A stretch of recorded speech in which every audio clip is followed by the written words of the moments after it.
Welcome back students. अभी हम लोगों ने चालू करना है theoretical rationalization of molecular structures metal carbonyls. Theoretical rationalization का मतलब क्या है?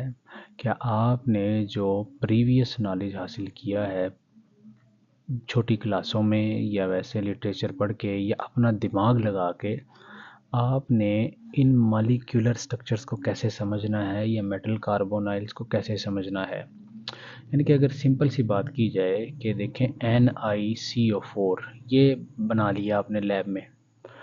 अब एक तो तरीका ये है कि आप क्या करें कि इसको लैब में लेके जाएं, टेस्ट करें, फिर पैसे पे करते रहें, फिर इसका फार्मूला आपको पता चले, फिर ज्योमेट्री पता करवाएं इसकी, फिर उसके बाद बॉन्डिंग का पैटर्न देखें, उसके बाद इसके सारे केमिकल टेस्ट करें। वो प्राइमरी पार्ट होता है।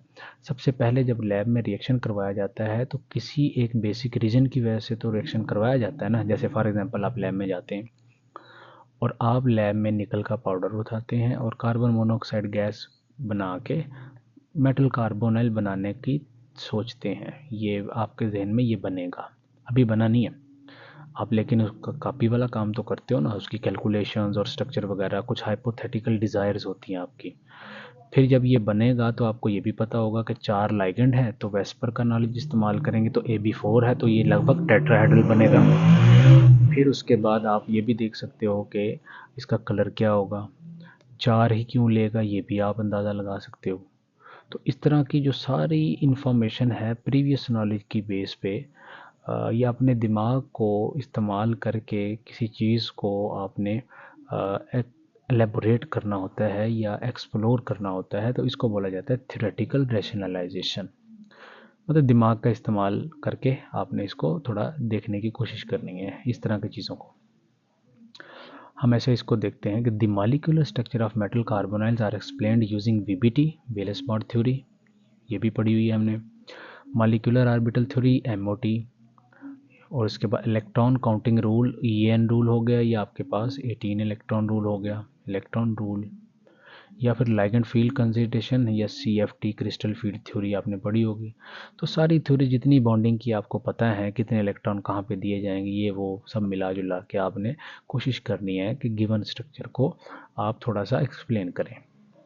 सबसे पहला है role of 18 electron rule in structure.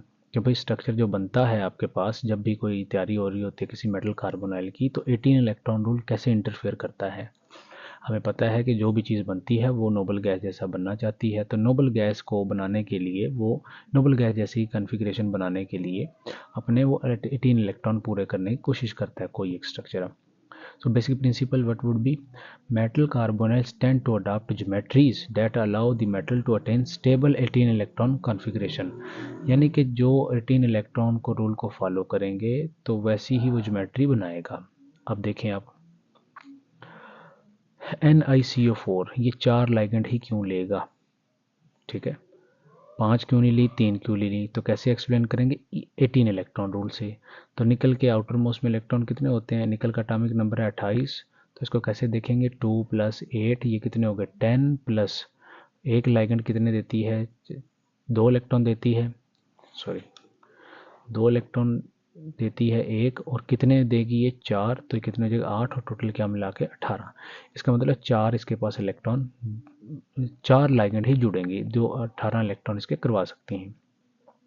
अब 5 भी नहीं जुड़ सकती, 3 भी नहीं जुड़ सकती, क्यों, क्योंकि ये आपके पास स्टेबल नहीं होगा। 18 वाला तो स्टेबल है, नोबल गैस वाला अचीवमेंट कर लिया है। अब जब 4 ही जुड़ेगी तो एनालॉजी यूज़ करेंगे, भाई हमें पता है वेस्पर के अकॉर्डिंग ये AB4 टाइप बन रही है, तो AB4 है तो क्या बोल देंगे टेट्राहेड्रल। थीटा की बात की जाए तो 109 डिग्री 28 मिनट हो जाएगा ये। तो सब बातें हम लोग वो पुराने नॉलेज से इन्फ्लुएंस कर सकते हैं, ठीक है ना। इसी तरीके से आपके पास FeCO5 है, तो ये 5 ही क्यों जुड़ी हैं भाई, आयरन का एटॉमिक नंबर कितना है, ये 26 है, तो ऐसे लिखेंगे 2 + 6 8 हो गए। अब ये कितनी लाइगेंड जुड़ी हैं, 5 + 5 × 2 कर देंगे तो ये 18 हो गए, ठीक है। तो 18 वाले को या नोबल गैस कॉन्फ़िगरेशन हासिल कर लिया इसने 5 को जोड़ के। अब ये ना 4 जोड़ेगा और ना ये 6 जोड़ सकता था, तो 5 वाले को क्या बोलेंगे, तो भाई ये AB5 सिस्टम को ही इस्तेमाल कर रहा है, या वेस्पर के अकॉर्डिंग ये AB5 टाइप बन रही है, तो ये ट्राइगोनल बाई पिरामिडल है बनाएगा। इसी तरीके क्रोमियम के बारे में, ये ऑक्टाहेड्रल बनाएगा आपके पास 6 लाइगेंड वाला, ठीक है ना। तो ये 18 इलेक्ट्रॉन रूल आप ऐसे समझें कि भाई हर चीज़ बॉन्डिंग कब करेगी या क्यों करेगी, 18 इलेक्ट्रॉनों को पूरा करने के लिए। और जब 18 इलेक्ट्रॉन पूरे कर देती है वो, तो वो स्टेबल हो जाती है, फिर उसने जो ज्योमेट्री आपके पास वेस्पर के अकॉर्डिंग होती है वही वो ऑक्यूपाई कर लेती है। अब देखें VBT, valence bond theory explanation, hybridization model. Hybridization क्या होती है? Mixing of sp-d orbitals to form hybrid orbital, जिसके बदले में हमें सिग्मा बॉन्ड बनते हैं और ये CO ही करता है, ठीक है ना। अब आप इसको कैसे एक्सप्लेन करेंगे? वैलेंस बॉन्ड थ्योरी क्या बोलती है कि आपके पास ओवरलैपिंग जो होता है वो खाली ऑर्बिटल्स के बीच में होता है, जिसके अंदर लाइगेंड जो होती है या जिसने बॉन्ड बनाना होता है वो आके अपने इलेक्ट्रॉन्स देना चालू करती है। अब आप देखें NiCO4 बन गया, 4 लाइगेंड जुड़ी हुई हैं। जब ये 4 लाइगेंड जुड़ी हुई हैं तो आप ऐसे मानेंगे कि ये sp3 हाइब्रिडाइजेशन है, क्योंकि एक S मिला होगा और 3 P मिले होंगे, तभी तो ये 4 लाइगेंड जुड़ी हुई ना। तो 4 sp3 हाइब्रिड ऑर्बिटल बने होंगे और उन्हीं के अंदर क्या हुआ होगा, एक एक कार्बन मोनोऑक्साइड ने अपना जाके इलेक्ट्रॉन पेयर दिया होगा, तो जिसकी वजह से sp3 हाइब्रिडाइजेशन हुआ, 4 सिग्मा बॉन्ड बने, किसके साथ? CO के साथ। और स्ट्रक्चर कौन सा है? टेट्राहेड्रल। तो इसको हम लोग इस तरीके से ड्रा करेंगे। ये है आपके पास निकल सेंटर में, उसके बाद CO एक, CO दूसरा, और एक जो है ये आपसे दूर CO, और एक जो है ये बिल्कुल आपके सामने CO। तो ये क्या है? टेट्राहेड्रल ज्योमेट्री बन गई है आपके पास। इसी तरीके से FeCO5, तो इसमें 5 लाइगेंड जुड़ी हुई हैं, इसका मतलब 5 ऑर्बिटल इस्तेमाल हुए होंगे। तो आप देखें DsP3, 3 और 1 4 और 1 5, तो इतने ऑर्बिटल बने होंगे। तो उनके अंदर जाके पांचों के बीच में CO ने इलेक्ट्रॉन दे दिए अपने। ये मैं बॉन्डिंग को बिल्कुल ऊपर से लेके जा रहा हूँ, उसकी वजह ये कि मैंने डिटेल के अंदर आप लोगों को ये करवाए हुए हैं इनऑर्गेनिक के अंदर, कि DsP3 हुआ होगा या sp3d2 होगा या जैसा भी होगा, वो इनर होगा आउटर होगा, वो सब बताया होगा। और स्ट्रक्चर क्या होगा? फिर 5 लाइगेंड्स हैं तो AB5 है, तो AB5 का मतलब ट्राइगोनल बाई पैरामिडल। तो इसमें हम लोग क्या बनेंगे? आयरन को सेंटर में रखेंगे, 1 2 3 एक प्लेन में, CO CO एंड CO, ये चीज़, ठीक है। एक ऊपर से आएगा CO और एक नीचे से, तो ये क्या होगा? ट्राइगोनल बाई पैरामिडल, क्योंकि एक पैरामिड ऊपर से बन रहा है और एक पैरामिड नीचे से बन रहा है, तो इसको TBP बोलेंगे। इसी तरीके से CrCO6, अब क्रोमियम है, 6 लाइगेंड जोड़नी है तो 6 ऑर्बिटल होने चाहिए, तो D 2 इनर वाले इस्तेमाल करेगा, फिर एक S4 वाला, फिर आगे 4P वाले 3 इस्तेमाल हो जाएंगे। तो ये हाइब्रिडाइजेशन होगी D2sp3, और ये 6 लाइगेंड जुड़ी है तो ऑक्टाहेड्रल। अब ऑक्टाहेड्रल क्या होगा? Cr 1 2 3 4, ये एक प्लेन में, ये सबका बॉन्ड इस तरीके से, एक CO ऊपर से आएगा और एक CO नीचे से, और इनको हम लोग थोड़ा अच्छा बनाने के लिए इस तरीके से करेंगे, तो इसको क्या बोलेंगे? ऑक्टाहेड्रल। ऑक्टा का मतलब 8, हेड्रल का मतलब फेस। तो आप देखें ये जो आपके पास ये साइड नज़र आ रही है, ये वाली, तो एक साइड, एक आपके सामने वाली साइड, एक ये वाली 3 और एक पीछे वाली 4 और 4 ही नीचे, तो ऑक्टाहेड्रल इसको बोल दिया। या कई लोग इसको पुरानी टर्मिनोलॉजी के अंदर स्क्वायर प्लेनर बाई पैरामिडल भी बोल देते हैं। तो VBT explain geometries but not pi back bonding. ठीक है, एक चीज़ तो एक्सप्लेन कर दी इसने। तो देखिए पुराना नॉलेज इस्तेमाल करके हम लोगों ने सिर्फ अगर ये इतना भी दे दिया जाए तो ये सारी इन्फॉर्मेशन हम लोग गैस कर सकते हैं, ठीक है ना। Molecular orbital theory, molecular orbital theory की हमें क्या बताती है कि बॉन्डिंग कैसे होती है, यानी कि ऑर्बिटल के लिहाज से बॉन्ड ऑर्डर के बारे में ख़ास तौर पे ये बात करती है। बॉन्ड ऑर्डर, जब बॉन्ड ऑर्डर निकल आएगा तो बॉन्ड स्ट्रेंथ की भी बात हो जाएगी, ठीक है ना। फिर बॉन्ड स्ट्रेंथ की बात होगी तो बॉन्ड लेंथ की भी हो जाएगी। सबसे बड़ी चीज़ क्या है कि ये चीज़ एक्सप्लेन करती है, it explains CO is strong donor and strong pi acceptor ligand. अगर आप पिछले लेक्चर्स में देखें कि हम लोगों ने ये चीज़ देखी थी, ये चीज़ ये MOT से एक्सप्लेन की थी। जिनको ये नहीं है तो वो पीछे जाके लेक्चर्स ले सकते हैं। ये चीज़, इसको हम लोग अगर ओरली एक्सप्लेन करें, M प्लस CO जब मिलेंगे तो क्या बनेंगे, MCO बनेंगे, मेटल कार्बोनाइल्स। अगर ये X होंगे तो यहाँ पे X जुड़ जाएगा। अब मेटल को जब CO अप्रोच कर रहा होता है तो ये अपना एक लोन पेयर लेके आता है, तो ये कौन सा बॉन्ड बनता है, सिग्मा, जिसको हम लोगों ने स्ट्रॉन्ग सिग्मा डोनर बोल दिया है। और ये कैसे बनता है, overlapping of this lone pair with metal D orbital sigma bond. बदले में क्या होता है कि मेटल के पास जो इलेक्ट्रॉन्स होते हैं, ये मान लिया 2 इलेक्ट्रॉन शो कर लिए, ये पाई स्टार एंटी बॉन्डिंग, ये है आपके पास पाई बॉन्ड और इसके एंटी बॉन्डिंग ये इस प्लेन में होंगे, तो ये इनके साथ क्या करता है, ओवरलैपिंग चालू कर देता है। ये नीचे भी होगा आपके पास ये, तो ये स्ट्रॉन्ग पाई एक्सेप्टर भी है। अगर इस लाइगेंड की बात करें तो भाई ये इलेक्ट्रॉन दे भी रही है और ले भी रही है, तो इसलिए स्ट्रॉन्ग डोनर और स्ट्रॉन्ग पाई एक्सेप्टर। ठीक है, ये क्यों स्ट्रॉन्ग वर्ड साथ में लगाया, क्योंकि कार्बन की इलेक्ट्रोनेगेटिविटी कम है। जब इलेक्ट्रोनेगेटिविटी कम है तो ये लोन पेयर आसानी से नहीं पकड़ के रखेगी, तो ये आसानी से मेटल को दे सकती है, क्योंकि charge holding capacity of any atom he electronegativity होता है। इलेक्ट्रोनेगेटिविटी जब इसकी अपनी कम है तो ये चार्ज आसानी से संभाल नहीं सकेगी। तो हम लोग ऐसे बोलेंगे नेक्स्ट स्टेप में, metal D orbital interact with CO sigma orbital sigma donation और पाई बैक बॉन्डिंग इसके साथ कर लेंगे। ठीक है, ये सारा पढ़ाया हुआ है सारा, बस अभी ये स्लाइड्स हैं तो वो सारा ओवरव्यू कर रहे हैं कि सबका। सिनर्जिक बॉन्डिंग को एक्सप्लेन करती है, जो मैंने यहीं पे बता दिया आपको। Sigma donation increases electron density और मेटल, यानी कि जब ये सिग्मा इलेक्ट्रॉन यहाँ पे आएंगी तो मेटल क्या हो जाएगी, इलेक्ट्रॉन डेंसिटी इसके ऊपर बढ़ जाएगी। Pi back donation stabilizes complex and weaken CO, उसके बदले में ये क्या होगा, वीक हो जाएगा बॉन्ड। क्यों वीक होगा भाई, इसके पाई स्टार के अंदर जब इलेक्ट्रॉन दिए जाएंगे तो ये बॉन्ड ऑर्डर क्या होता जाएगा, कम होता चला जाएगा MOT के अकॉर्डिंग। ठीक है ना। Explains bond strength, IR shift and stability, ये तीनों चीज़ों को, बॉन्ड स्ट्रेंथ क्या है, IR की शिफ्टिंग कैसे होती है, IR स्पेक्ट्रा की, ये हमने पिछली स्लाइड्स में एक्सप्लेन किया है।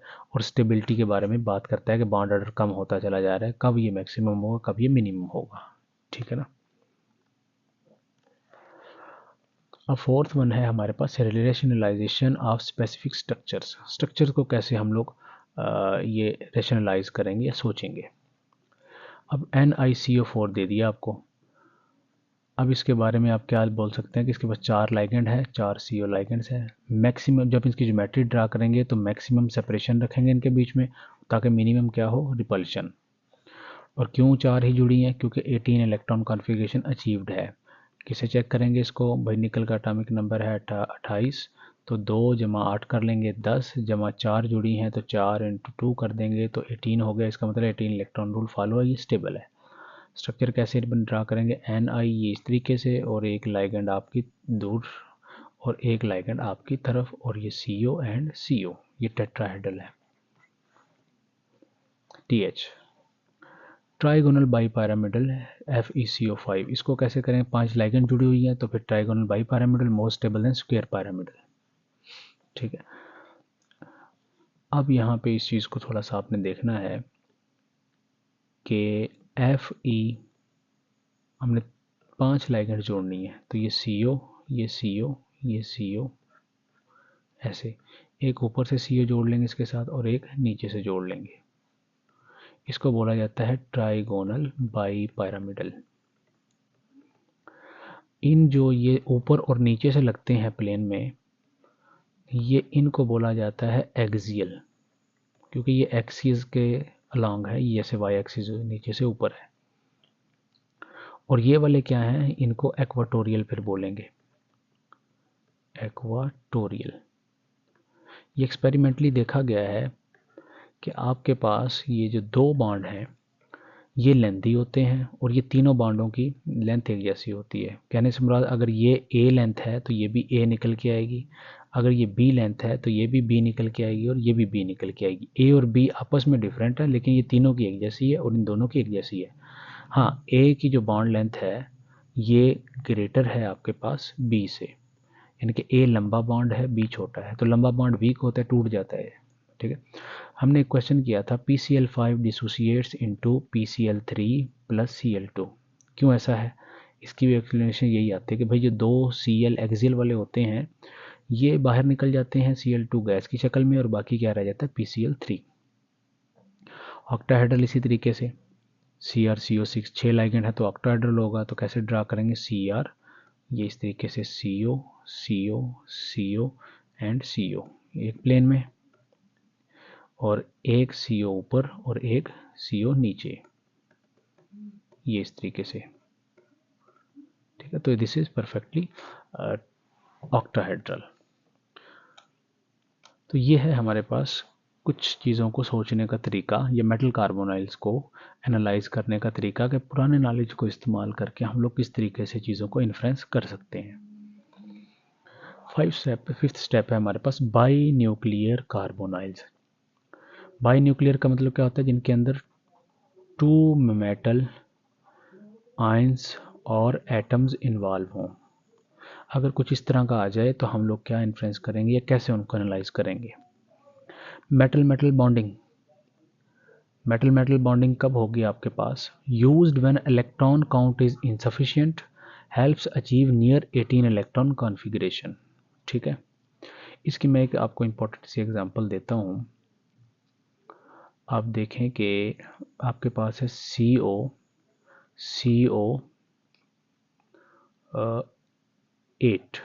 CO2 CO8,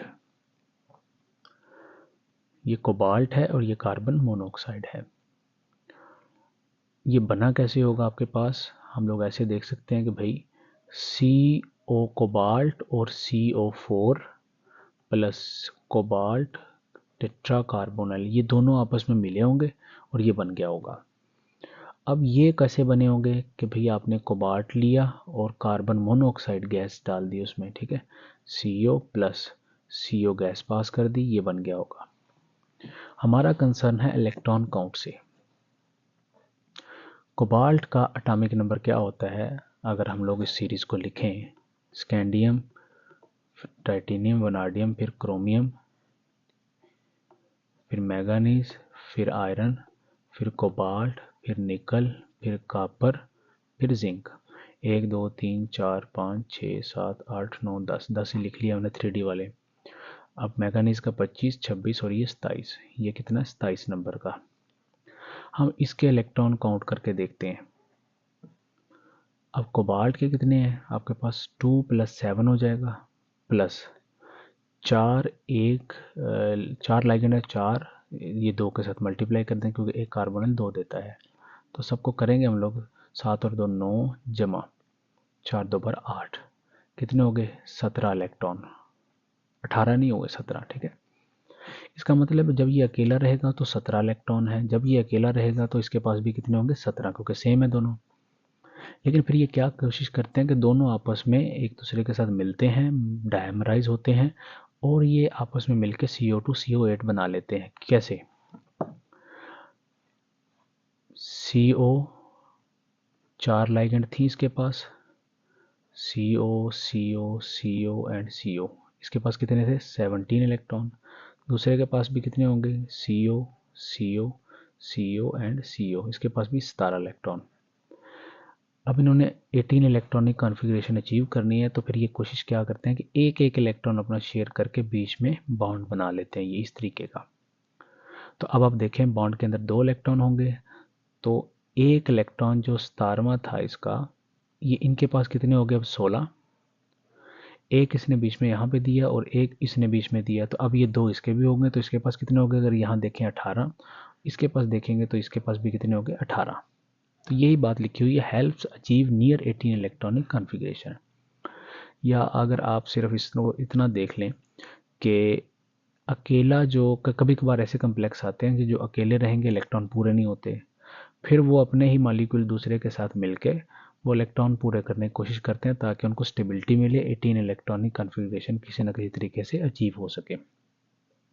अब ये मैं आपके लिए छोड़ रहा हूँ, ठीक है। Fe2CO9 इन दोनों के आपने काउंट करके देखने हैं और फिट बिठा के आपने कोशिश करनी है कि इसका स्ट्रक्चर भी ड्रा करें, ठीक है। अब नेक्स्ट है हमारे पास 6 नंबर पे bridging versus terminal CO position. Why bridging CO forms, electron deficient metal center होंगे तब हमारे पास ब्रिजिंग हो जाएगी। CO shares electron between two metals.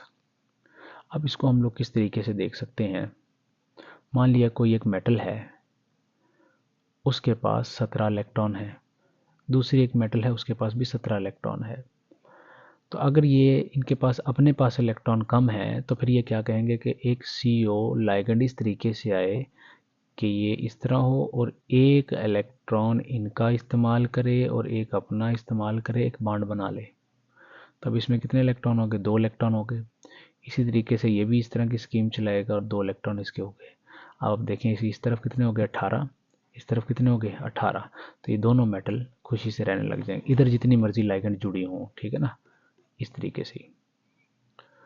तो आप देखें, एक तो पहला तरीका क्या था कि बीच में सेंटर में बॉन्ड बना लें, एक कार्बोनल को इन्वॉल्व भी ना करें। जब ये पता चले खुद डेफिशिएंट हैं या ये रिपल्शन हो रही है इतनी ज़्यादा, तो फिर दूर दूर रहने के लिए बीच में किसको फंसा लेंगे, ये CO को रख लेंगे। Bridging CO occupies position between metal that leads to lower IR stretching frequency. Lower क्यों, क्योंकि दोनों तरफ से बैक डोनेशन मिल रही होगी। 7वें नंबर पे लिगेंड फील्ड कंसिडरेशंस। जो हमारे पास लिगेंड फील्ड थ्योरी है ये किस तरीके से एक्सप्लेन करती है। CO is strong field ligand ये बोलती है, जिसकी वजह से क्या होता है, डेल्टा स्प्लिटिंग ज़्यादा हो जाती है। अब अगर आप देखें कि मेटल के जो D इलेक्ट्रॉन्स हैं कुछ इस तरीके के होते हैं, 5 1 2 3 4 5।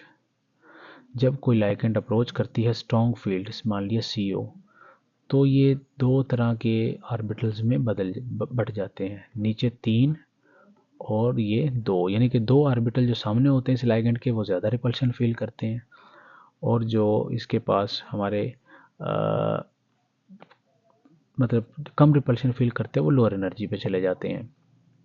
क्योंकि ये स्ट्रॉन्ग फील्ड है तो ये डेल्टा जो फासला होता है वो काफ़ी ज़्यादा करवा लेता है, जिसकी वजह से सारे इलेक्ट्रॉन कहाँ पे आते हैं, नीचे आना चालू हो जाते हैं। जब नीचे आना चालू होंगे तो लो स्पिन कम्प्लेक्सेस बनेंगे और सारे के सारे क्या होंगे, डायामैग्नेटिक कार्बोनाइल्स होंगे आपके पास।